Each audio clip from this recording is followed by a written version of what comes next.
Hariom LP classes के इस digital platform पर आप सभी का हार्दिक स्वागत एवं अभिनंदन है। देखिए, अभी हमारा जो टॉपिक चल रहा है वो टॉपिक हमारे ई कॉमर्स के अंतर्गत और ई कॉमर्स का परिचय और ई कॉमर्स का कार्यक्षेत्र और इसी के साथ साथ अनेक रूपों के अंतर्गत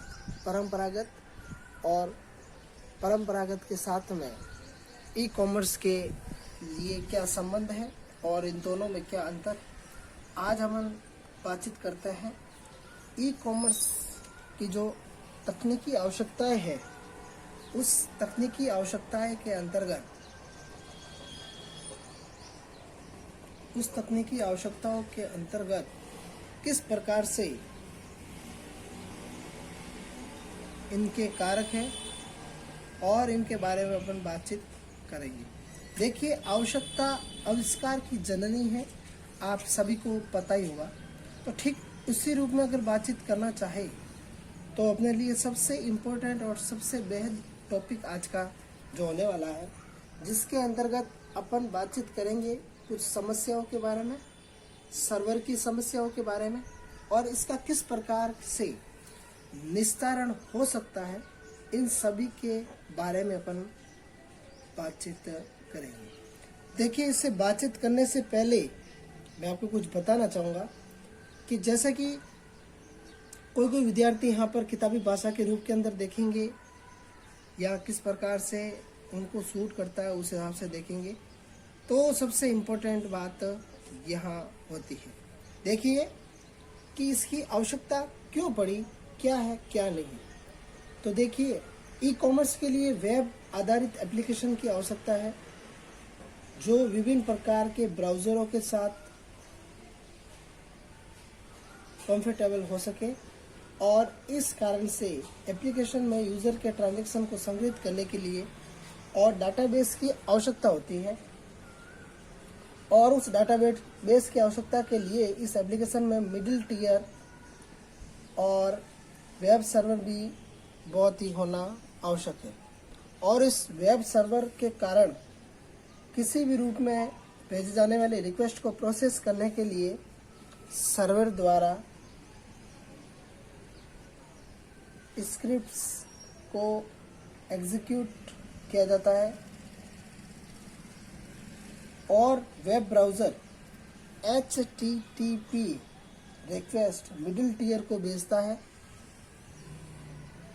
और इस मिडिल टियर डाटाबेस से संग्रहित सूचना को पुनः प्राप्त करके उसे प्रोसेस करने के लिए क्लाइंट को रिप्लाई करता है और उस रिप्लाई के अंतर्गत सूचना को भेजता है।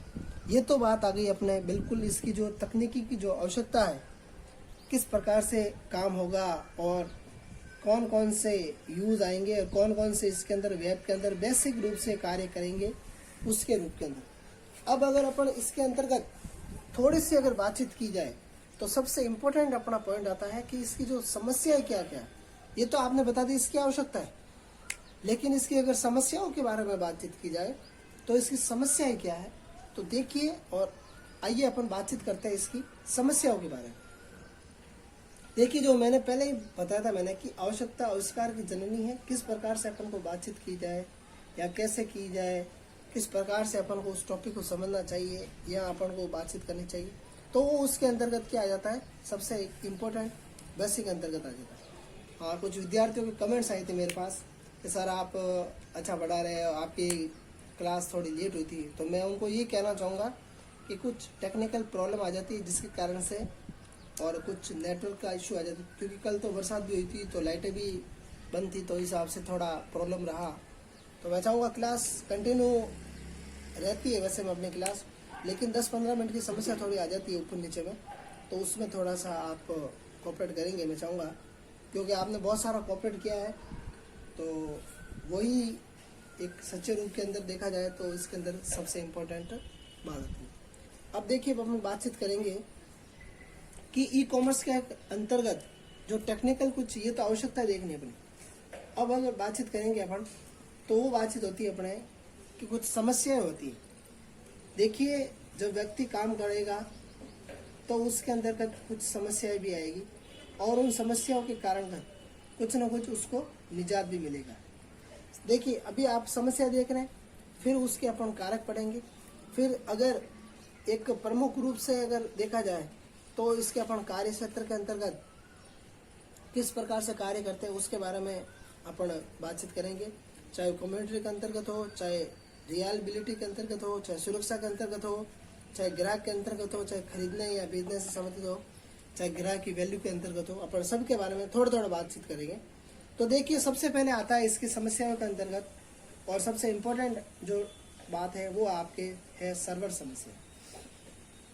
देखिए सर्वर समस्या मुख्य रूप से किन कारणों से होती है, या तो कनेक्टिविटी नहीं आ रही है उस कारण से सर्वर समस्या होती है, या फिर कनेक्टिविटी होती है कि प्रॉपर सही रूप से जो है उस कंपनी के अंतर्गत प्रयोग करने वाले जो सर्वर है जो डाउन रहता है, तो उस कारण से अपने सर्वर के अंतर्गत दिक्कत आती है, या फिर आगे से प्रॉब्लम आ रही है तो उसके कारण कभी कभी बहुत सारी जो है समस्याओं का सामना भी करना पड़ता है। आपने देखा होगा, अगर सबसे इम्पोर्टेंट बात देखिए तो सर्वर समस्या के अंतर्गत आप कभी कभी बैंक गए होंगे या फिर कभी कभी पोस्ट ऑफिस गए होंगे, तो उन सभी के अंतर्गत एक समस्या होती है।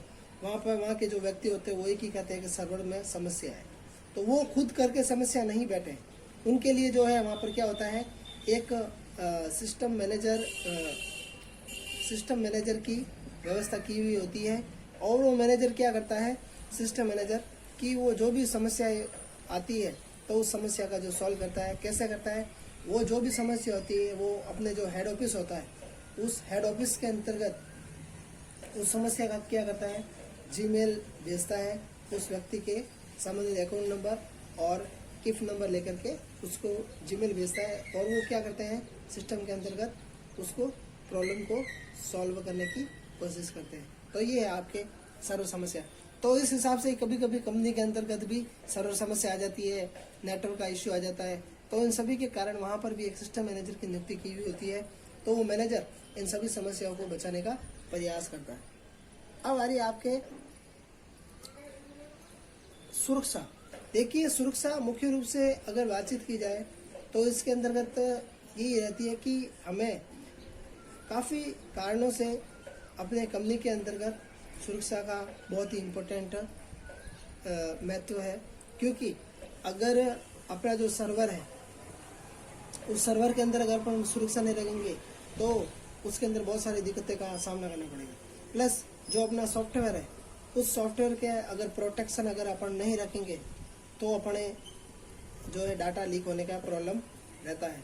तो उस डाटा लीक होने के कारण क्या होगा, वहाँ के जो भी कर्मचारी होंगे उनकी जो है गुप्त जानकारी किसी हैकर के पास में चली जाएगी, जिसके कारण से क्या होगा, जिसके कारण से ये होगा कि अपना जो सारा का सारा जो डाटा है उसके पास चला जाएगा, और अपनी जो समस्या है या फिर अपनी जो प्रॉब्लम्स वगैरह है या अपने जो मुख्य रूप से मेन इंपॉर्टेंट डाटा है वो उनके पास चला जाता है, जिसके कारण से वो अपने डाटा का मिसयूज भी कर सकते हैं। तीसरा और सबसे इम्पोर्टेंट बात है कि इसके अंतर्गत एक बैंडविड्थ समस्या होती है। देखिए ये जो ऊपर नीचे थोड़ा करवा रहा हूँ उसका कारण ये है कि आपको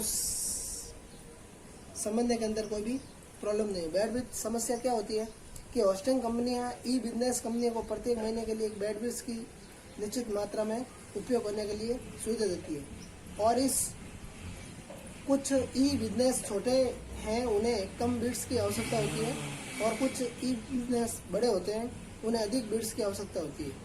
जैसे जैसे बिजनेस बढ़ता है तो कंपनी को अधिक का चयन करना पड़ता है, और इस बिजनेस के कारण व्यक्ति का चयन होता है। अतः कंपनी को एक ऐसे सर्वर का चयन करना होता है जो भविष्य के अंतर्गत उनको बैंडविड्थ की आवश्यकता होने पर भी हमें जो है प्रदान कर सके।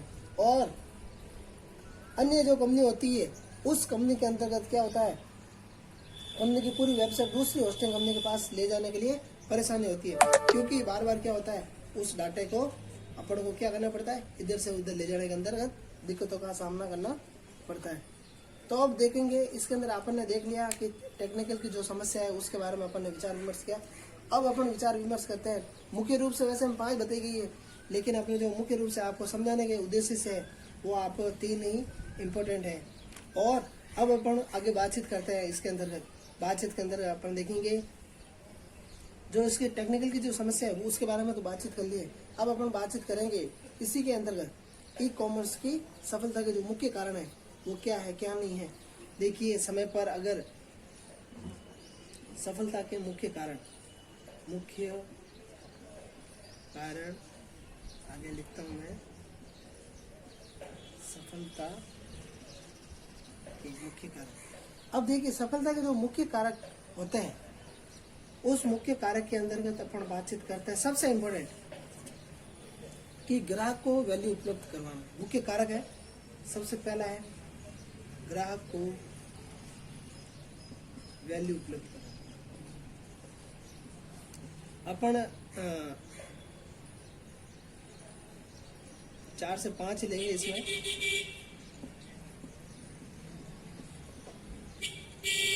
देखिए विक्रेता इस प्रोडक्ट या प्रोडक्ट लाइन को ऑफर के द्वारा प्राप्त कर सकता है जो एक कॉम्पिटिटिव प्राइस पर पोटेंशियल ग्राहकों को आकर्षित करता है।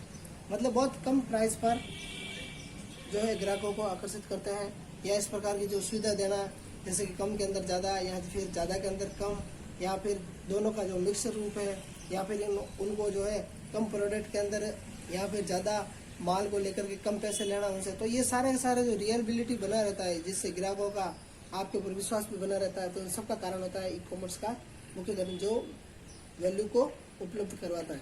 सर्विस और परफॉर्मेंस उपलब्ध करवाना दूसरा और सबसे इम्पोर्टेंट है।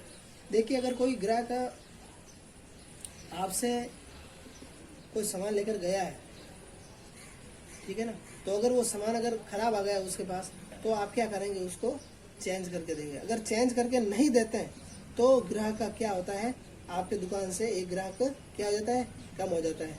और ग्राहक का क्या होता है, भरोसा भी कम हो जाता है। आगे से नेक्स्ट टाइम से वो ग्राहक क्या आएगा, आपकी दुकान पर नहीं आएगा। तो उसके कारण से क्या होगा, उसके कारण से आपके ग्राहकों के अंदर काफी कमी होगी और धीरे धीरे आपकी दुकान बंद भी हो सकती है। हाँ ये समझते हैं कुछ नए ग्राहक भी इसके कारण से अपने साथ में जुड़ जाते हैं, लेकिन कभी कभी ऐसा होता है कि नए नए ग्राहक नहीं जुड़ते हैं। देखिए कभी कभी इसमें क्या होता है, ग्राहक को कोई भी सामान एक्सचेंज करने के लिए उसके अंतर्गत कुछ न कुछ चीज होनी चाहिए। या तो चाहे आप पैसे कम करो, या फिर आप उसकी जो फिक्स रेट है उसके अंदर कुछ डिस्काउंट दो 10% या 20% का, या फिर उसके अंदर कितनी क्या हो कि भाई आपको क्या करना है, हम पैसे वापस नहीं देंगे, चीज के बदले चीज आप ले सकते हैं। हाँ ठीक है, अगर उसके अंदर 50 से अगर 100 रुपये है तो आप उसके अंदर वापस उसको दे सकते हैं। लेकिन ऐसा नहीं होना चाहिए कि 1,000 रुपये की चीज है और आप उसको चेंज भी नहीं कर रहे और पैसे भी वापस नहीं देते। ऐसे में क्या होगा, ग्राहकों का विश्वास अपने ऊपर से टूटेगा। चौथा और इम्पोर्टेंट है कि व्यक्तिगत ध्यान उपलब्ध कराना। व्यक्तिगत ध्यान उपलब्ध कराने में क्या है कि इस प्रकार से आप उसके अंदर व्यवस्था की जाए ताकि ग्राहकों को सारा का सारा सामान उसके अंतर्गत दिख जाए। और वेबसाइट अगर आप बना रहे हैं तो उसको बहुत ही प्रोडक्टिव बनाया जाए, बहुत ही इफेक्टिव बनाया जाए, बार बार जो है स्लाइडों का प्रयोग किया जाए, जिसके कारण से क्या होगा, जिसके कारण से ये होगा कि आपका जो वेबसाइट है कम समय के अंतर्गत अधिक उपलब्धि प्राप्त करेगी। और उसी के साथ साथ आपके वेबसाइट के ऊपर ऐसी जो है सेल की या फिर जो है परचेज की ऐसी सुविधा होनी चाहिए। और उसी के साथ साथ समय समय पर इसके ऊपर ऑफर की व्यवस्था होगी, तो जिसके कारण से क्या होगा, आपकी बहुत ही अच्छा बनेगा और व्यापार बहुत ही अच्छा रहेगा। देखिए इंटरनेट और वर्ल्ड वाइड वेब, इंटरनेट और जो है WWW का जो है वास्तव में बहुत ही संबंध रहा है। अगर ये दोनों अगर आपस में नहीं होते, सामंजस्य इसका स्थापित नहीं करते हैं, तो एक जो है बहुत ही ये दोनों एक दूसरे के कारण क्या है, अधूरे हैं। ई कॉमर्स का मुख्य आधार ये दोनों ही है, इंटरनेट और वर्ल्ड वाइड वेब। इंटरनेट एक ऐसा विश्वव्यापी कंप्यूटर नेटवर्क है जिसके द्वारा संसार भर के लोग बहुत कम खर्चे में एक दूसरे से विश्वसनीय रूप से जुड़ सकते हैं। और इसी के अंतर्गत बहुत सारे लोग हैं जिनके माध्यम से अपन जो है इसके गहराई से जुड़ करके कार्य कर सकते हैं। तो ये आपने देखा आज जो टेक्निकल आधार है उसके। अब अपन आगे की जो क्लास होगी उसके अंतर्गत अपन जो इसका नेक्स्ट टॉपिक लेकर के चलेंगे। धन्यवाद।